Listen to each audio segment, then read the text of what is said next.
This is part 2 of the lecture on Chapter 12, Water. So in part 1 we left off talking about point source and non-point source pollution in terms of surface water. And so this slide here gives you two good examples of point source pollution. Remember, when water runs off the surface, it either can be absorbed, of course, if the surface is permeable. If it's impermeable surface and it doesn't allow water to penetrate it, it runs off. And so sometimes we know where the source is. If we know where the source is in terms of point source pollution, that's called point source pollution. So we can trace it back to where it's coming from. For example, the Exxon Valdez spill. We knew it was coming from that ship, so we knew it was point source pollution. Right here are good sources. We know this is coming from the storm water. This is point source pollution. The problem is that we don't know where from inside this source it came from. So we know it's coming from that pipe. We can usually might be able to follow it up that pipe to find out if that pipe's connected to a facility, then we know it's coming from that facility. But if this is a stormwater pipe that comes out, for example, all this pollution goes into here, and let's say this pipe comes out into the ocean, then it's going to be really hard to figure it out. But if this pipe is connected to a facility, then we know it's that facility. But if we look at the stormwater drain, all that water runs down the street into the pipe. We don't know, we can't trace that back to that specific house. So good examples of these are like dog waste. When dogs defecate and then the water runs off, we can't like afterwards say, well, there's high fecal count in this water, let's trace it back to this house. It's really hard to do that. Fertilizers are another really good example of non-point source pollution. We can't trace it back to the point, but facilities or an oil spill, we can trace that back to the facility. So that's the difference between point source and non-point source pollution. And permeable and impermeable surfaces. Permeable surfaces allow the water to percolate through into the into aquifers below. Impermeable surfaces require the water to run off, and that's a big problem. All right, so what are the issues with lakes and ponds? Well, human use and impact. So in lakes and ponds, of course, we can alter the water quantity, and that's through irrigation if we divert the water off. Also, we can alter, of course, the quality of the water through pollution, and meaning fertilizers, etc., running into a lake or a river system.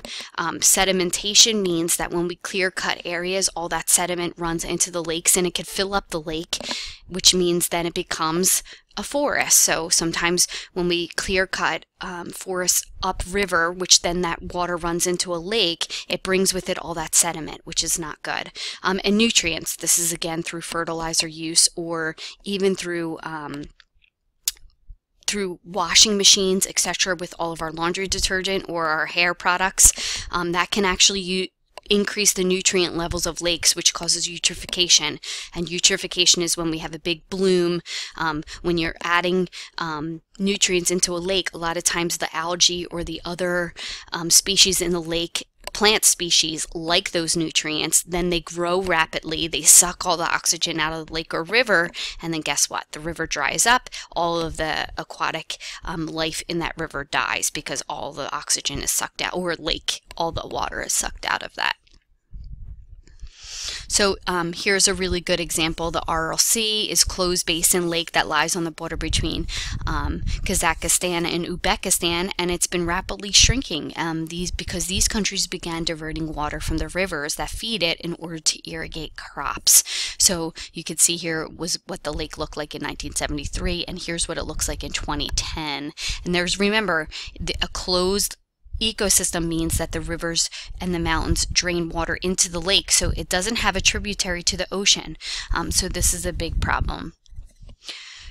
Groundwater, remember that water that percolates through the surface goes below the ground and becomes groundwater. And so water that resides in rocks and soil beneath the earth, it's about 0.3% of the Earth's water. And of course, it's held mostly in aquifers. These are layers of sediment and rock saturated with water. And of course, depending upon where it is and how much the aquifer can hold, but there are some really large aquifer systems out there. The big problem is that what goes on above the aquifer, so that those pollutants don't leach into the aquifer system and pollute it. Fracking is a good example of where we've polluted a lot of our aquifer systems. Most of us live off of city water, which means the Delaware River is diverted, it's cleaned, and then pumped to our houses. But a lot of people out in western Pennsylvania or people in South Jersey, they rely on what we call well water. That is, they drill into the aquifer and then they suck water from the aquifer up. But you have to be really careful about that, especially how many people are using aquifer water, how much they're sucking out. I know my sister owns a house in South Jersey, and she lives off of well water, and she has a pool in her backyard, and they would not let her pump water from the aquifer into her pool. Instead, she had to buy water and have it shipped in trucks, because the aquifer water is for drinking. It's not for people to be using in pools. So this is one of the downfalls of having an aquifer system. So the characteristics of groundwater is from rain that does not evaporate or run off. It percolates through the rock to the water table below. And the water table is just the underground depth where the rock and sediment are completely saturated. That's what we call the water table. Now that water table fluctuates, so it rises and drops depending upon how much rain we're getting and how much water is percolating through the surface. So if you live in an area where people pull from aquifers, you'll see a lot of people aren't allowed to pave their driveways. They have to have stone driveways because they want as much rain when it falls to percolate through the surface. They don't want that water to run off, because then it's not reloading that aquifer system again. And here's a really good example. So here you have your aquifer system. These are wells that are drilled into the aquifer system. This line here would be what we call the water table. The recharge zone is up here. This is the area that recharges the aquifer. And groundwater. So how do we use groundwater? Of course, we extract it for agriculture, industrial, and domestic use. And some area extraction exceeds the recharge, which is the problem. So if you're exceeding the recharge of the aquifer system, then guess what? That aquifer is going to, the amount of water in that aquifer is going to go down, which means that sometimes people have to drill their wells deeper, which costs more money. And of course, pollution of the aquifer is a big problem. So that's a big issue as well. This is, these are what we're going to talk about next, are river basin systems. This is the Chesapeake Bay region, which is a very big deal. And because this provides most of the seafood for the entire northeast region of the United States, it's a very, very sensitive ecosystem. It houses many of the birds along their migration path. And again, it produces the most seafood and the most wildlife. So it's a very sensitive region. One thing that we want to talk about when we talk about water basins or bay regions is you see the saltwater line. Remember, it's along a bay. It's a bay, so it's along the ocean is where the ocean and freshwater systems meet. So you have this area, what we call the brackish line, where it's salt and freshwater are mixed together. And there's actually certain types of species that do well in that type of water. So you actually see the salt water meet the freshwater, and that's called brackish water systems that are there. They're very sensitive. Only certain species can survive in brackish type water, and you know, they're just really, really big, and you can actually see the water. See, you can see the mixture happening here. But the big issue is rivers that run off into the Chesapeake Bay region. We have to be careful of sedimentation. We got to be careful of pollutants in there, because this region is so vital to the survival of this area. So those estuary ecosystems are really important, that Chesapeake Bay estuary area. It benefits both nearby terrestrial and marine ecosystems. There's a wide variety of habitats in this area. They are the most productive ecosystems on Earth, and many fish and shellfish rely on estuaries for their spawning and early development. So protection of Chesapeake Bay estuary is really, really important. The Delaware Bay estuary is really, really important as well. Of course, human impacts.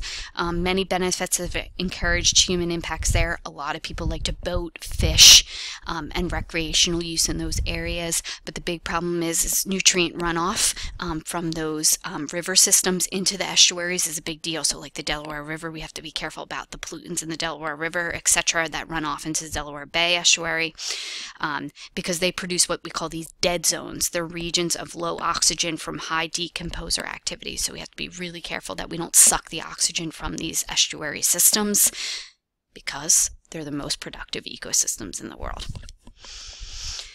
And so this is an example, though, of destruction of, so the next thing we're going to talk about are wetlands, and these are areas that surround, in our case, our wetlands are out here in between our barrier islands and the mainland, but right here is what we call the Bay estuary, the Bay wetlands. So this is what it used to look like around San Francisco, and these are the wetland areas around these bays. But now look at it. A lot of times we fill in wetlands so we can build houses there, or the wetlands are just destroyed because of too much sedimentation that has happened in the area, but most of the time it's because we fill them in. But wetlands are really important as well. They actually help the water in the area, the water quality in the area, so they are what filters the water into that system there. And so it's really important that we have wetlands. Again, also remember they knock down hurricanes. So these are just this bigger images. So wetlands are important just as much. Now we're going to jump to oceans. Oceans, remember we talked about this earlier, they cover 71% of the Earth's surface. They contain 98% of the world's water. That salinity is what's really important, and that is related to climate change. So the salinity of the ocean is really what impacts climate change. So I'm going to stop here, and I'm going to talk in part 3 about the importance of oceans in terms of our in terms of climate change and the ocean patterns that exist, belts that exist that create our weather and climatic systems.